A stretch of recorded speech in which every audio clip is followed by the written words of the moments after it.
Not a lot of things happened in football this week, but some notable things did indeed happen. For sure. The Eagles and the Saints made a trade on draft day that's going to happen on draft day. Well, it already happened, but it's exchanging draft day picks. The Eagles are now getting the number 18th overall pick, the 101 pick in the draft, pick 237, and a 2023 first and 2024 second. The Saints are getting the 16th overall pick, the 19th overall pick, and pick 194. There's been a lot of talk on social media about how the Eagles fleeced the Saints. And now the big question is, what are the Saints planning to do with these draft picks? Is it to move up in the draft and draft the quarterback, since they don't have a quote-unquote franchise guy, even though I think Jameis is more than capable of doing that? Or are they going to try to bolster up this roster a bit? Now, I'm going to start with you, Joe. Where do you think the Saints are leaning in towards of directions and where they want to go with these draft picks? I'd be surprised if they use 16 and 18 to trade up. I think if they really wanted to, they probably didn't have to make this deal right now. They could have waited until draft day to see one of these guys could fall past 10, if they like Malik Willis, Pickett, whoever it might be. If they were trading for a quarterback, I think they would have waited. But this makes sense for both teams. I think for the Saints, who desperately need tackle now because Armstead is gone and have needed wide receiver for years now, this class, arguably the two most deepest positions are tackle and wide receiver, up there with edge too. So at 16 and 18, they have a chance to fill both of those needs with players that are going to come in day one and be able to contribute. Whether that's going to be, Neal and Icky aren't going to be there, but that next tier, maybe Charles Cross or Penning, possibly someone that could come in and play left tackle right away. And then we've talked about the receivers at length. Whoever they decide to go with, they're going to be able to come in and automatically be their number 2 wide receiver, the second best receiver on the team, assuming Michael Thomas could come in and be the old Michael Thomas. Now you have a 1-2 punch that is going to be up there with one of the betters in the league, assuming Michael Thomas could come back and be his old self. And then for the Eagles, I think it makes sense too. You still have 2 first-rounders, a second, and 2/3 this season. So they still have draft capital to move around the board if they want to move up or down, because they don't have at least as many pressing needs in the Saints in terms of they're desperate for a tackle, desperate for receiver. And though I do think they need to upgrade receiver position opposite of Devontae Smith, now they have 2 firsts in 2023, an extra second in 2024. And it's kind of a win-win for them, because if Jalen Hurts goes out and balls this season, they have their franchise guy, and now they have 2 firsts in 2023. If he struggles this season, even with these 2 first-round picks, now they have even more draft ammo, including an extra second in 2024 to move up or down the board next season, where we're expecting to have a better quarterback class. So I think it makes sense for both teams. For the Saints, I'm looking at it and thinking they see this draft class being really strong at wide receiver and tackle, and that's why they made the move. Interestingly enough, I would not be shocked if they went quarterback. A lot of chatter has been going around that quarterbacks are going to be flying in the first round. Whether I agree with that or not, that just seems to be a rumor. I would not be surprised if they went quarterback. I know they just extended Jameis, but maybe they don't see Jameis as their franchise guy. He's just coming off a torn ACL. These quarterbacks, there's talk that Desmond Ridder might be really a high-touted prospect going into draft night. I definitely expect them to go wide receiver. And moving ahead of the Eagles, where I feel like the Eagles are going to be aiming for wide receiver also. Do the Eagles have 15? I'm blanking off the top of my head, or is that the chart? They have 2 firsts still. I thought they still have 2 firsts. Yeah. But I'm asking, do they have 15 off the top of my head? They have 15 and 18. Okay. So even still, the Eagles could end up snatching their wide receiver that the Saints are looking at. However, I still believe that they need a wide receiver. For the longest, even for as long as they've had Michael Thomas, they've lacked that number 2 wide receiver. And by the way that it's looking like Michael Thomas is going to play this season, and that should leave Saints fans optimistic. However, I still look at this trade, and I know we're talking about what the Saints are going to do, but there's a strong possibility that the Saints are bad next season, and the Eagles absolutely come up. Now, the Eagles have been one of the more low-key dominant front office in the football league. Next season, if the Saints are not good, which is a strong possibility, given the fact that they won games last season, but they were mediocre for a majority of the part. And now that Sean Payton's there, they don't have a competent, or let me not say that. They don't have a proven, thank you very much. They don't have a proven head coach. There's a strong possibility that they're a bottom 5 team in the NFL. And now the Eagles are in position to have a top 5 pick. I don't think that that'll happen, but that is a strong possibility. For this draft, though, and going back to that topic, I do think that there's a strong chance that they go quarterback. You want to plan for the future, and I'm not sure that I can trust on Jameis to be my plan for the future. And wide receiver, it is the most glaring hole for me. Defensively, I feel like they're fine. You mentioned left tackle. This is a pretty strong tackle class, but right now, the most important things in the NFL, yes, offensive line, but securing your franchise quarterback and adding weapons. You have been on the right side of history in the sense of you need weapons in today's NFL, and I could not agree more. You can't just have MT.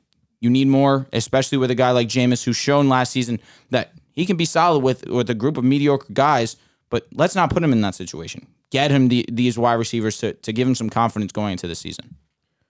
I think the Saints are closer to being a playoff team than a bottom 5 team. I think this trade puts them in great position to fill out needs. You mentioned left tackle. I think Evan Neal, Icky, definitely not making it that far in the teens. Charles Cross, I think he's a top 10 pick. I don't think he's going to make it to the teens. I think they will draft most likely Trevor Penning, who, seeing some tape of him, I'm not the hugest fan of, but that's a guy who does have potential. He has a lot of size. And at receiver, there's a lot of options. A lot. Chris Olave, Garrett Wilson won't be there. We probably are sure of that unless something crazy. Apparently, there's talks that he might be dropping on boards as well, which is nuts. But let's just say for the sake... Best time of the year. It is. Let's just say for the sake of this segment, the Saints draft Trevor Penning and Chris Olave. You have a Saints roster who they just signed Andy Dalton as a backup. So Jameis Winston, if he's missing 2-3 games, you have Andy Dalton there who can hold down the fort for a little bit. It's Jameis, Kamara, Thomas, Olave, Traquan Smith, or Marquez Callaway. I think in the second round, they can go for a tight end, maybe a Trey McBride. I like Ulrich a lot from UCLA. He's a very explosive tight end. Okay. Jeremy Ruckert from Ohio State. You can get a tight end in the second or in the later rounds if you're the Saints. And then your offensive line, after losing Teron Armstead, you got Trevor Penning, Andres Pete, Cesar Ruiz, Eric McCoy, and Ryan Ramczyk. So your offensive line won't be horrible. If Trevor Penning at least is like solid year one, you have a good offensive line. You have good weapons. I think Jameis, you guys know I'm high on Jameis. 14 touchdowns, 3 picks last season. He can have a breakout season this upcoming year, I believe so. I'm a big believer. Michael Thomas is going to come in. He's going to make him look really good. And then defense. The defense is still elite. I mean, Marcus May, you signed him to replace Marcus Williams. If Marcus May stays healthy, the drop-off between Williams and May is not far off. Coming off a torn Achilles, though. You're right. Marcus Williams is still one of the better safeties in the league. You're right. At corner, Marshawn Lattimore, Paulson Adebo. I think they also have a Roby is still there. So you have a good secondary. You have good linebackers. You have a good defensive line. This team is really good. It's just they have that hole at receiver. And the quarterback, people still have question marks over because Jameis isn't the most glamorous name. But just back to the point about bottom 5, Falcons, Panthers are 2 teams I think will be worse. Yeah. Just I think they'll be second in that division. You look at the AFC South. I think the Texans are worse. I think the Lions are worse. I think the Bears are worse. Lions, we could shock people. I mean, they could. They have a chance. They could shock people. The Saints won 9 games last year. I think for sure. the Seahawks. Sean Payton had a lot to do with that. I think the Seahawks are worse. And you say Sean Payton, and that's for sure. But let's not forget Dennis Allen was the defensive coordinator for a team that shut out Tom Brady for one of the better defenses. That defense is still intact. The defense is still going to be a top 5, top 10 defense in the league. I don't know who the OC is. It's blanking on the top of my head. Are you guys going to trust me to look something up? But I do trust the weapons and at least the core that they have. Pete Carmichael. I'm not familiar with his history. He might have been Sean Payton's assistant for years. Saints to retain Pete Carmichael as offensive coordinator. So I think that's a good move for them. Familiarity within the system. Both their guys. Yeah. So I like that a lot for the Saints. I know Sean Payton is a big name and he's a great head coach, no doubt about it. But the staff is still there for the most part, and I think they can be successful. Now on to the Eagles. I think this trade is not the biggest vote of confidence of Jalen Hurts. I think they are already looking at 2023 and saying, if Jalen Hurts doesn't have the year we expect him to have and doesn't drastically improve his throwing, then we can be looking at a Bryce Young, a CJ Stroud. We can be looking at one of these top quarterbacks in a draft, and we have the capital to not only move up, but maybe your prediction of the Saints being a bottom 5 team comes true. For sure. And now they have that top pick. Now you're in a position to draft a top quarterback and replace Jalen Hurts. But I also think they weren't going to use all 3 first-round picks. I don't think the Eagles have 3 major holes on their roster to begin with that they need to spend a first-round pick. We've talked about it before that there's more depth in this draft. I have the Eagles with picks 15 and 18. I think 15 is an edge rusher or corner. So George Karlaftis, David Ojabo, who might slip in the draft because of his injury, Jermaine Johnson, Trent McDuffie, Derek Stingley. I think Dax Hill would be an excellent fit. Maybe they draft a receiver with that pick as well. It's very possible they can. I think go they on need Olave, a receiver. They've been a trying for Lendon, years. a They got Watson. There's a lot of receivers out there to get. So I think this improves the Eagles not only for this upcoming season, but it's also a look towards the future and what they can do next year and next year's draft as well. I don't strongly disagree with the opinion of you get to see what Hurts has this season. If he shows out, you have these picks, and now you can either continue do what you've been doing, hold these draft picks and see if there's any suitors, and you continue to have future draft capital, which is a reason why I'm on the side of them being one of the better front offices in the NFL, where they overachieved this past season, made the playoffs, had 3 first-round picks going into this offseason, and now are already in business with the Saints and have future draft capital for 2023. That's credit to what they're doing. But now you get to see what Jalen Hurts has. If he's that guy, you have these picks, and now you can actually put them towards building a great team, a solid core around him. Or, like Joel said, there's a strong chance where they could use this capital and move up in the draft. Because Bryce Young is one of those talents right now that everyone's going to want. Yeah, Bryce Young, you need probably the first overall pick to get him, though. I agree. As we're standing now. So depending on where that Saints and Eagles pick lands, I also agree that I think the Saints are going to be better than I have them closer to a playoff team than a top 5 team. I just think Bottom the 5 NFC team. bottom 5. Mm-hmm. I think the Saints also made this move just because of how weak the NFC is. They see this as an opportunity to. They're probably not going to win the division with Brady there, but they probably see it as we're going to have as good of a chance as just about anyone else who's going to come in second place in their division to go into the playoffs. And if we have a great defense, if Jameis is able to take care of the ball with these 2 first-round picks, they're probably viewing this season as we can make a playoff push, which is why they're willing to give up that 2023 first-round pick, because they're saying that's going to be late teens, maybe the 20s. If we can make a push, I'd rather do that now, get everyone on board with Dennis Allen. Maybe Jameis could stay around for another season, because even if they do great, they're still going to need a quarterback. But if they do great, they're not going to be able to get one at 23, or at least not one of these high prospects that we're expecting to come out in next year's class.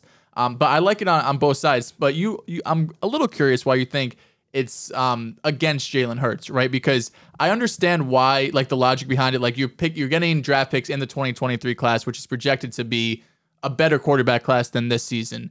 But if you want one of those guys, you're going to have to get in the top 5 probably. If you want Stroud or Bryce Young, you might have to get in the top 3. And that's going to take a ton of picks, especially if we're expecting both the Eagles and Saints to be borderline playoff teams. I don't think the Eagles made this move with the intention of Jalen Hurts. We're not the most confident in him, and this is why we're going to set ourselves up for next year. That's not what I was referring to. What I'm referring to is that the Eagles now have capital. We've seen this past offseason how many superstar quarterbacks ask for out. The Eagles are positioning themselves not only to land a top quarterback prospect, but have all the assets possible to trade for a superstar quarterback if they become available. Good point. I don't think the Eagles are the most confident in Hurts. I don't think I don't think they think he is the franchise quarterback. They're not looking at him like the Chargers looking at Herbert. Of course. But they gave him a vote of confidence this offseason. They did, for sure. But I agree. Listen, I love Jalen Hurts, but if you have a chance, Russell's not getting traded. But like this past season where Russell Wilson becomes available, yeah, you move off Hurts and get Russell Wilson, and something like that could happen. And the playoff game was bad. Oh, it's terrible. The playoff game was bad. That was the worst matchup possible for them. It was them. against the Bucks, but it also he missed a lot of It was throws. the worst case scenario because it exploited his weakness, which right now we know is his arm. They took away the run exactly because they're one of the best rush defenses we've ever seen in our lives. I'm giving them that credit. And now you're forcing him to try and win you the game with his arm. You're not going to win with Jalen Hurts throwing 45 times. And that is a worry, especially in this season. Football league. Yeah. I'm just saying. That's what, let me get another year of progression. Let's get him another weapon and, see what he could do. He should be. I need him to be competitive. Is there a against the Bucks. world where he can reach any type of stratosphere as Lamar Jackson? No. No way. Not Lamar. We're talking. that's- well, we're talking about a top 7 quarterback. I'm just He could saying maybe in that be a realm. Tyrod Taylor. Would you be happy with that? Tyrod's a good quarterback. He is a good quarterback. That's always my comparison for Jalen I know. Hurts. And Tyrod's someone who got paid to be a franchise quarterback before. You know, so I don't hate that comp. He made the I've been playoffs on- multiple times. Yeah, I've been on record Well, saying one that I time. like that. One time with the Bills. Disrespected. Yeah. Yeah.